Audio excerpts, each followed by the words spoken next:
allowed under Chapter 493, where the officer investigator is carrying a firearm off duty in a manner and place not authorized by law, or the job site where employee not expressly authorized carrying the firearm. So basically, what it's saying, your company send you to a job and it's an unarmed security post, and your ass wearing a gun and get caught. What do you think gonna happen? You're going to jail.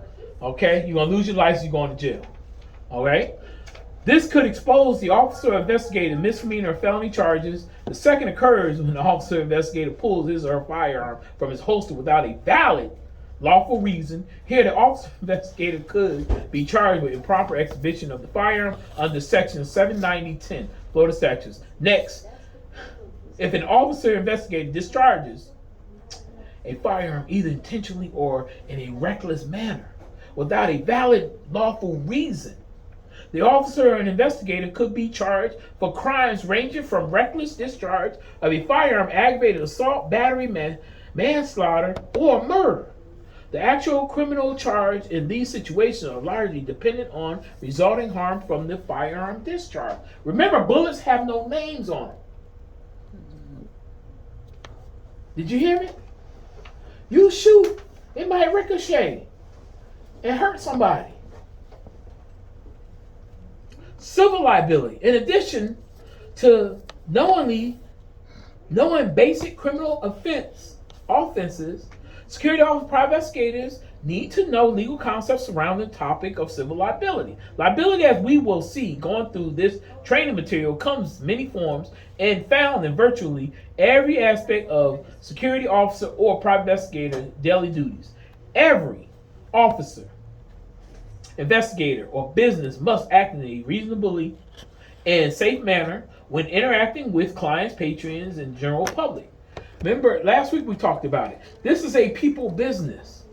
Okay? This is a people business. This duty standard of care is the level of care that society expects all of us we go through our day. For example, when you drive a car down the street, you expect that others will obey traffic laws and be alert while driving. The standard of care while driving is to operate a motor vehicle in a safe and alert manner based on the road and traffic conditions. If a driver runs through a red light and speeds through a school zone, the driver has breached the standard of care that we, as a society, expect from all drivers. If that same driver hits another vehicle because the driver ran the stoplight or was speeding in the school zone, then the driver is likely negligent. If the driver's negligence is responsible for damage to another person, then the driver will be liable or responsible for the damages caused.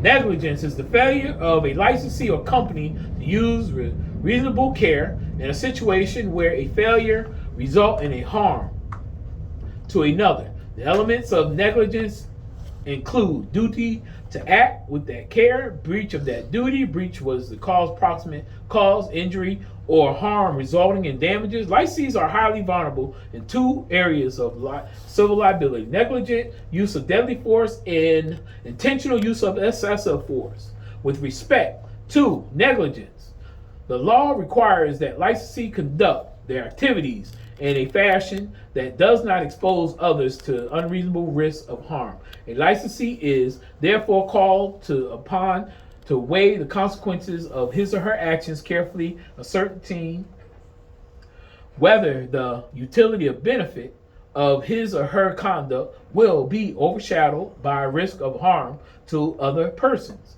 a risk of unreasonable, and an act of negligence if the reasonable and prudent person would recognize that the act involving the risk, determining that risk to be such a magnitude as outweigh the possible benefit of the act.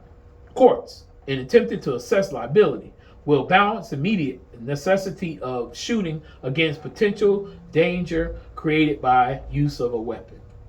Incidents which present clearly examples of negligence involved a reckless, indiscriminate, and random use of a firearm and shooting at fleeing suspects. Okay, shoot at fleeing suspects.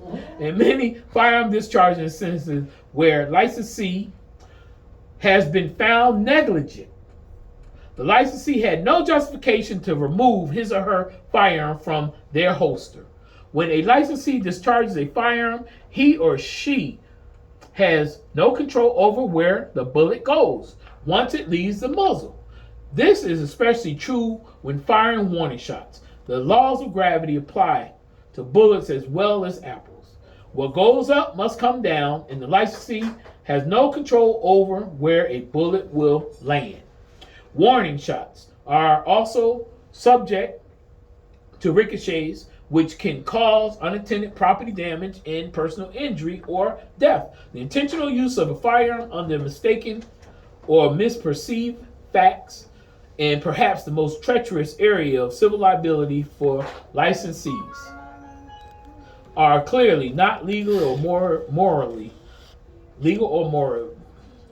something like that, required to wait until a suspect actually shoots at either the licensee or someone else in order to use deadly force. However, the highest degree or care and diligence must be exercised by the licensed to ensure that his or her perception are indeed valid. A typical situation involving a suspect making a sudden suspicious move toward a potential hiding place for a weapon, and Danny suddenly pulls his gun out, and it was a suspicious object, which under the circumstances, Danny thought it was a weapon.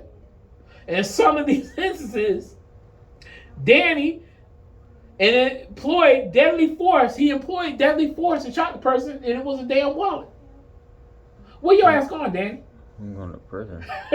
He ain't say he going to jail. He said, I'm going to prison. Oh, yeah. All right, so check this out. Now, licensees have been employed deadly force and have been exonerated by subsequent discovery of a weapon. In others, however, the weapon has turned out to be a harmless object such as a wallet or identification papers. A licensee who acts under a reasonable belief that he or she facing potentially deadly force and uses their weapons as a